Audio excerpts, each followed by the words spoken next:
Hola, muy buenas tardes. Mi nombre es Raúl Alexander Secaiba López, de sede Petapa, cuarto biológica, sección B.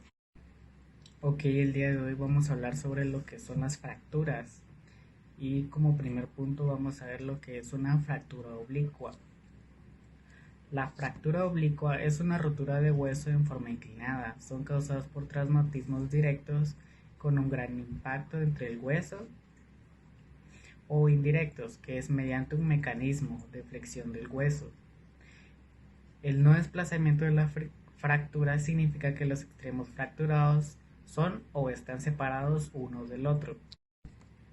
La fractura conminuta es una fractura grave debido a que es como que si se quebrara un vidrio, ya que el hueso se quiebra en muchos pedazos. Esta fractura se produce por fuerzas torsionantes, generalmente por traumatismos o golpes independientes de si son directos o indirectos. Como podemos observar en la imagen, esta es una fractura conminutiva. Fractura en espiral. Las fracturas en espiral o espiroideas son similares a las fracturas oblicuas. El ángulo de la fractura atraviesa en forma diagonal al hueso, pero tienen un elemento de rotación que discurre longitudinalmente en el hueso. Son fracturas poco frecuentes, corren peligro de desplazarse solo con la fuerza de contracción que produce un músculo. Como podemos observar en la imagen, esto es una fractura en espiral. Fractura compuesta. Se le llama fractura compuesta si el hueso rompe la piel. A esto se lo denominaría como una fractura compuesta, ya que el hueso atraviesa la piel. Como podemos observar en la imagen, esto sería una fractura compuesta. Fractura patológica. Se producen por un debilitamiento del hueso debido a alguna patología, por lo que el hueso se rompe incluso frente a fuerzas leves. Ejemplo, como un paciente con cáncer óseo que ve cómo su estructura esquelética se debilita.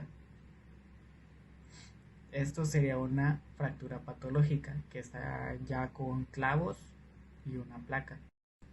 Una fractura por fatiga o estrés se originan por fuerzas que actúan sobre el hueso con mucha frecuencia, pese a que quedan ser de baja intensidad relativa, como por ejemplo una fractura de un dedo del pie cuando un corredor entrena en una maratón, como por ejemplo en esta imagen.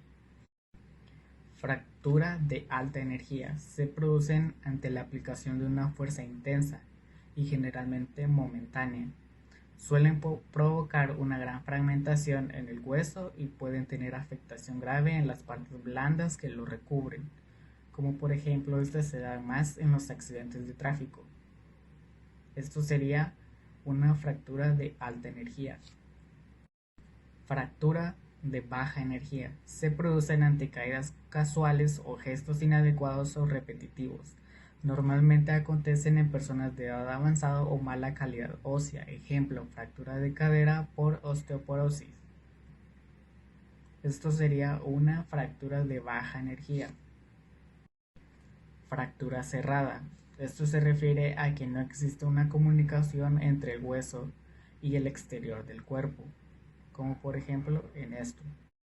Fractura abierta. Hay comunicación entre el hueso y el exterior, es decir, existe una perforación de la piel y las partes blandas que llega hasta el hueso. Su severidad es variable en función del grado de daño y el riesgo de infección es mucho mayor que las fracturas cerradas, como por ejemplo en esta imagen. Como por último, fractura en el tallo verde. Estas son propias de los niños ya que es una fractura incompleta del hueso, con una forma que recuerda a la de una rama verde a medio romper. Esto sería una fractura en el tallo verde. Bueno, los signos de una fractura son la extremidad o articulación visiblemente fuera del lugar o deformada, hinchazón o hematoma o sangrado, dolor intenso, entumecimiento y hormigueo, ruptura de la piel con el hueso que protruye, movimiento limitado o incapacidad para mover una extremidad. Esos serían los signos y síntomas de una fractura. Tratamiento prehospitalario en fracturas. En esto se hace la revisión primaria, basándose en el mecanismo del trauma, el examen físico del lesionado, la estabilidad de sus signos vitales. Lo principal es la resucitación y restauración aplicando el ABC de la reanimación. A de vía aérea del control de la columna cervical, B de ventilación, C de circulación o control de la hemorragia. D de déficit neurológico, escala de Cromwell de Glasgow. E de exposición en caso de desnudar al paciente y evitar la hipotermia. Tratamiento hospitalario. 1. Con inmovilización con férula. 2. Reducción abierta y fijación interna. Esto requiere una operación quirúrgica para reparar la fractura.